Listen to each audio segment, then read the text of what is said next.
Hey everybody, Unstable Gamer here, and tonight we're going to be taking a look at battle lines, specifically deck building. So I want to thank you for taking a look at the video. If you're just now finding my channel, consider hitting that subscribe button to stay up to date with all the newest content. I've got regular content coming out every single week, and there's bound to be something in here that you're going to like.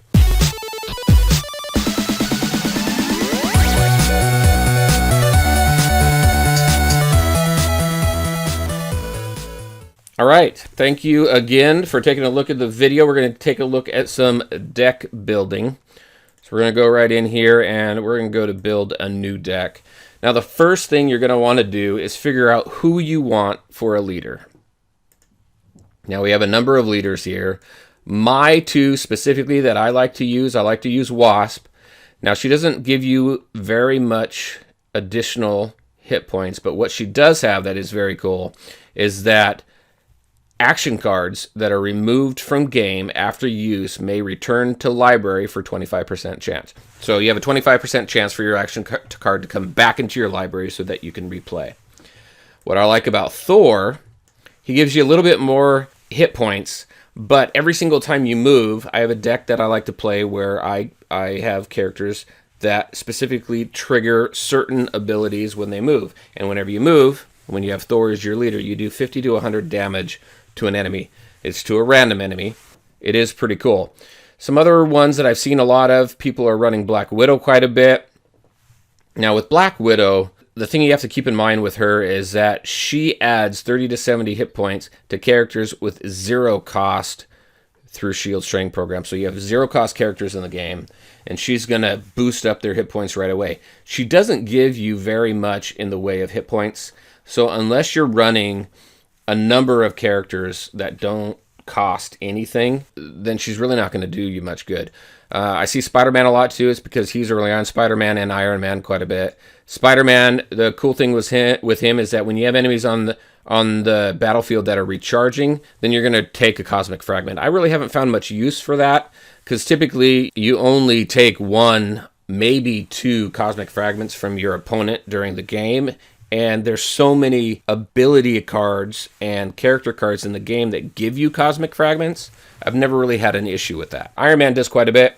He gives you 400, so I see him there quite a bit. And if you have 4 or more fragments, then it increases the value of the Cosmic Fragments on the field by 1. You're getting more Cosmic Fragments, which is cool because with this guy, you can afford to run higher cost cards. There's the ones that I see the most. I don't see Black Panther a whole lot.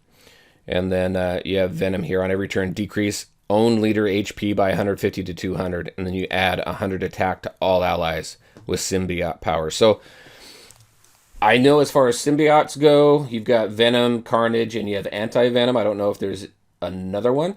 That might be a fun deck to play around with. I really haven't done that much. First things first, choose your leader. I'm going to go ahead and choose Thor for this one. So I'm going to select him. Changes there.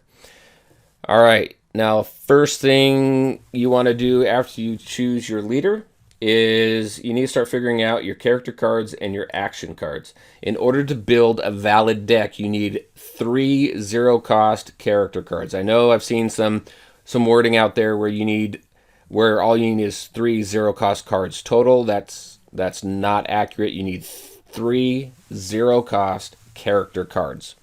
So first thing I'm going to do is I'm going to take the card filter down, take a look at the characters that I have that are zero cost. And why did I hit the reset? We have Thor, who is a leader that strategizes around moving. So we have Black Cat right here. Black Cat is one of those where I think she belongs in every single deck. She is very useful. After moving, you gain 1 nearby Cosmic Fragment. So if you move her to a spot where you pick up 2 Cosmic Fragments, if there's another 2 or another 1 around her, she's going to pull that in too. So you're going to build up your Cosmic Fragments fairly quick with her. So I'm going to go ahead and add her in there. Another one that I think is an absolute must is Karen Page right here.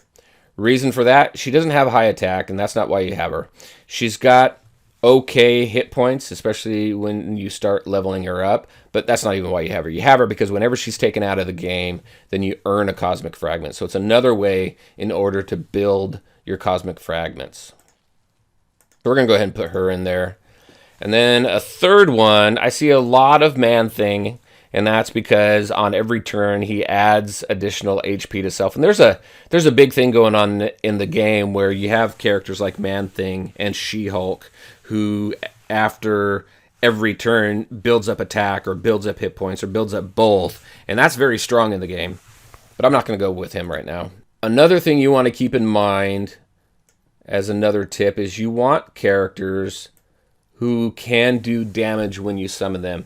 Because if you just rely strictly on your action cards eventually go away and you're not going to be able to use them. So if you're stuck with characters that don't do any direct damage, then you're going to be at a disadvantage, because I guarantee you a lot of people out there have direct damage characters. Direct damage meaning once they put it on the field, they're going to attack a random person or a strategic person on the field and do some damage, possibly taking them out. So I know I see Lady Bullseye quite a bit. I see this guy here, Akari, as well. But I'm gonna actually use this guy. This guy here, he's 210 attack, 210 HP, just right off the bat, 0 cost. He's got some decent hit points, so I'm going to add him to the deck. So I've got my 3 0 cost character cards. So now we're going to go ahead and reset the filter and take a look at some other stuff. Now, some characters that I think for Thor are really good. Captain Marvel. Captain Marvel, her cost is 3. After moving, you double her attack, so she's really good if you're moving her into a battle line, because you're going to automatically get 1600 right off the bat. Problem is once you put her out there, people start attacking her. But I think she might be fun to play around with. So we're going to go ahead and add her to the deck. I think Red Skull's pretty good too. So after moving, you summon a Hydra Soldier with 200 attack and HP at his previous location. So you can strategically place Red Skull and where he's going to place that Hydra Soldier. And he's got decent attack and decent hit points as well. So I'm going to add him. She-Hulk. We'll go ahead and put She-Hulk in there. She's good. She's one of those characters that builds herself up every turn. Some action cards that I think belong in every single deck. This one here, Tactical Retrieval. Absolutely. This helps build up your Cosmic Fragments. It also adds hit points to any nearby allies. So we're going to add that one. That one I think is a must. This I believe is a must in every single deck too. So what this does is it disables any character's ability. So like with She-Hulk, it'll disable her being able to constantly buff herself up. With Helya, it would disable her ability to damage your opponent's leader hit points. This one here, you get early on, Sharpshooter's Arrow. It does a significant amount of damage. This one is good if you do not have this one right here, Yaka Arrows. This one I picked up from the store. This one shoots 2 arrows, does 800 damage. But we'll go ahead and just throw in Sharpshooter Arrows. Now, I've been playing around with the ratio of character cards to action cards, and with Wasp, I really believe that you should either have half of your deck being action cards and half of your deck being character cards, because of that ability to be able to bring those action cards back. The more action cards you have in your deck, the higher the chance you have of one of those action cards coming back. On a deck like this, 3 or 4 action cards I think is good, but really get some characters in there that do damage when you summon them. Hawkeye's one that you get fairly early on. We'll add him to the deck. This guy belongs in almost every deck. As far as I remember, all you have to do is sign in with your Facebook and you get him. And then Daredevil, we'll add him as well. So Daredevil, he does, once you get him on the field, he does damage in a vertical line, doing 231 damage when you get him up to level 2. He's got decent attack and decent hit points, so we're going to add him as well. So what I try and do with my decks is really kind of balance out the Cosmic Fragment cost. I typically will only have 1 card that costs 3, 2 or 3 cards that cost 2, and then the rest are cards that cost, obviously, your 0 cost cards, and a couple cards that cost 1. Right now, actually looking at this deck, I've got 2 3 cost cards. But with the Retrieval and with Black Cat and with Karen Page, I think I might be okay as far as my Cosmic Fragment cost goes. And these guys you're going to put down situationally, right? All right, and then once your deck is built, what you really want to do is you want to take it into the different modes and really test it out and prove it out. You're going to make some tweaks here and there. And once you figure out the cards that you know you're going to use a lot, then those are the ones that you're going to want to first start upgrading. Upgrading doesn't cost a lot in the beginning, but as you go through the different levels, the cost definitely does go up. So for Black Cat right now, all you needed was 2 cards. You could level her up, and I believe it was only 50 gold. Now I need 3 cards, and it's going to cost 1,000 gold. Don't worry about these particles here. This just comes from disintegrating cards, and we really don't have that option right now. So there you go, everybody. That's what I had for you tonight. Really just some basic deck building tips to get out there, start building your deck, and take it into the arena, take it into Spec Ops, into the challenge mode. There's a bunch of modes in this game, and I think as you build your deck and as you're testing it out and proving your deck out, you're going to make some tweaks here and there. The first deck you build is never going to be perfect, but by continually taking that deck, making a few tweaks, changing a few characters, maybe adding some more action cards and less character cards, or fiddling around with just the different types of cards and mechanics that we have in this game, I think there's a ton of different types of decks that we can make that I think would be a lot of fun. I don't think anyone's really going to stick to one type of deck because of the variety that we have here.